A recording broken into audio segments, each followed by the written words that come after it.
बात करते हैं ईपीएफओ के धन निकासी नियमों में किए गए बड़े बदलाव की। कर्मचारी भविष्य निधि ईपीएफ और कर्मचारी पेंशन योजना ईपीएस दोनों से आंशिक निकासी की प्रक्रिया अब नए दिशा निर्देशों के तहत चलेगी। ईपीएफओ का उद्देश्य है कि पूरी प्रणाली को ज्यादा सरल, पारदर्शी और डिजिटल बनाया जाए ताकि सदस्य नौकरी बदलने, बेरोजगार होने या किसी दूसरी आवश्यकता की स्थिति में अपने खाते को बेहतर तरीके से संभाल सके। नई व्यवस्था उन लोगों के लिए राहत लाती है जो अपने खाते ऑनलाइन संचालित करना चाहते हैं, लेकिन साथ ही कुछ नियम पहले से अधिक सख्त भी किए गए हैं। जो साथी इस जानकारी को उपयोगी मानते हैं वे वीडियो को अभी लाइक करें और अपने जानकार पेंशनरों के ग्रुप में इसे शेयर कर दें। सबसे महत्वपूर्ण बदलाव ईपीएस 95 से जुड़ी आंशिक निकासी की शर्तों में हुआ है। पहले स्थिति यह थी कि यदि कोई कर्मचारी नौकरी छोड़ देता था या बेरोजगार हो जाता था तो वह केवल 2 महीने इंतजार के बाद अपनी ईपीएस राशि का दावा कर सकता था। अब नए नियम के अनुसार ईपीएस की राशि निकालने के लिए न्यूनतम प्रतीक्षा अवधि 36 माह यानी पूरे 3 वर्ष कर दी गई है। इस लंबे अंतराल के पीछे सोच यह है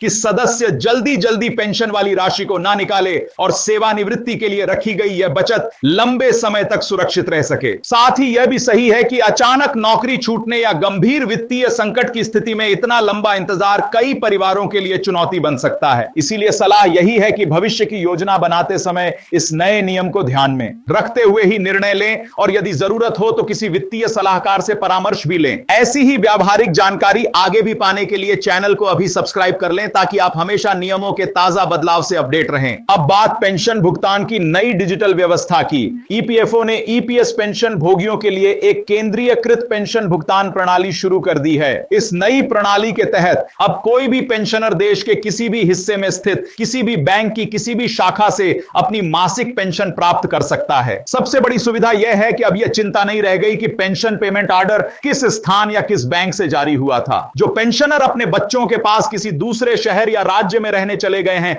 उनके लिए यह बदलाव किसी वरदान से कम नहीं है। अब उन्हें केवल पेंशन लेने के लिए पुराने शहर की यात्राएं नहीं करनी पड़ेंगी बल्कि नजदीकी शाखा से ही काम हो जाएगा। यदि आपको लगता है कि डिजिटल परिवर्तन सचमुच बुजुर्गों के लिए राहतकारी है तो वीडियो को लाइक करें और कमेंट में लिखें कि आपको किस सुविधा से सबसे ज्यादा लाभ हुआ है ताकि अन्य सब्सक्राइबर भी आपके अनुभव से सीख सकें। चैनल को सब्सक्राइब करके बेल आइकन दबाना ना भूलें। अब इस संवेदनशील मुद्दे पर आते हैं जिसकी चर्चा वर्षों से चल रही है। न्यूनतम पेंशन ईपीएस 95 के तहत फिलहाल न्यूनतम पेंशन मात्र 1000 रुपए प्रति माह निर्धारित है। यह राशि काफी वर्ष पहले तय की गई थी और तब से अब तक इसमें कोई संशोधन नहीं हुआ। इस बीच महंगाई, दवाइयों के खर्च, किराया और रोजमर्रा की जरूरतों की कीमत लगातार बढ़ती रही लेकिन पेंशन वहीं की वही रही। श्रम मंत्रालय से जुड़ी संसद की स्थायी समिति ने इस पूरे मसले की विस्तृत समीक्षा की है और यह सिफारिश की है कि न्यूनतम पेंशन को तत्काल बढ़ाया जाए क्योंकि वर्तमान राशि पेंशनरों की मूलभूत जरूरतों को भी पूरा करने में सक्षम नहीं है। अब यह केवल सिफारिश है, अंतिम निर्णय केंद्र सरकार को लेना है, लेकिन सूत्रों के अनुसार जल्द ही इस दिशा में कोई सकारात्मक घोषणा हो सकती है। अगर आप भी चाहते हैं कि न्यूनतम पेंशन में जल्द और उचित बढ़ोतरी हो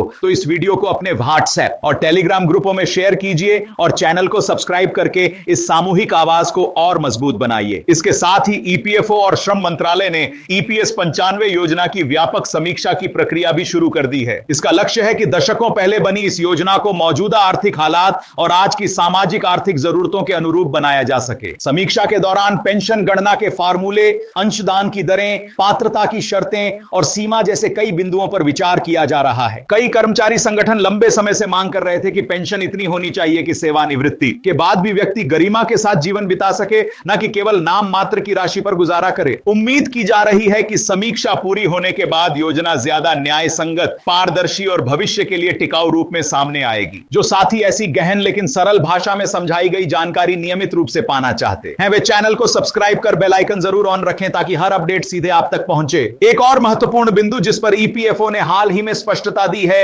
वह है उच्च वेतन पर पेंशन का अधिकार। अलग अलग न्यायिक फैसलों के बाद ईपीएफओ ने यह साफ कर दिया है कि जिन कर्मचारियों ने अपने वास्तविक उच्च वेतन के आधार पर ईपीएस में योगदान किया है और यह अतिरिक्त योगदान ईपीएफओ द्वारा स्वीकार भी कर लिया गया है वे अब उच्च पेंशन के हकदार होंगे। पहले पेंशन गणना के लिए एक निश्चित वेतन सीमा से ऊपर की आय को नहीं माना जाता था, भले ही कर्मचारी ने अधिक वेतन पर योगदान किया हो। अब स्पष्टीकरण के बाद यह रास्ता खुल गया है कि जिनका योगदान वास्तविक वेतन पर लिया गया है उनकी पेंशन भी उसी वास्तविक आधार पर तय होगी। यह हजारों कर्मचारियों और पेंशनरों के लिए एक बड़ी कानूनी जीत है जो लंबे समय से इस अधिकार के लिए संघर्ष कर रहे थे। अगर आप भी ऐसे किसी कर्मचारी को जानते हैं तो इस वीडियो को उनके साथ जरूर शेयर करें और चैनल को सब्सक्राइब कर लें। अंत में आज की सभी मुख्य बातें एक बार फिर संक्षेप में। ईपीएफओ ने आंशिक निकासी के नियमों में बदलाव किया है। ईपीएस राशि निकालने के लिए प्रतीक्षा अवधि बढ़ाकर 36 महीने कर दी गई है। पेंशन भुगतान के लिए केंद्रीयकृत डिजिटल प्रणाली शुरू हो चुकी है। न्यूनतम पेंशन में वृद्धि की सिफारिशें सामने हैं।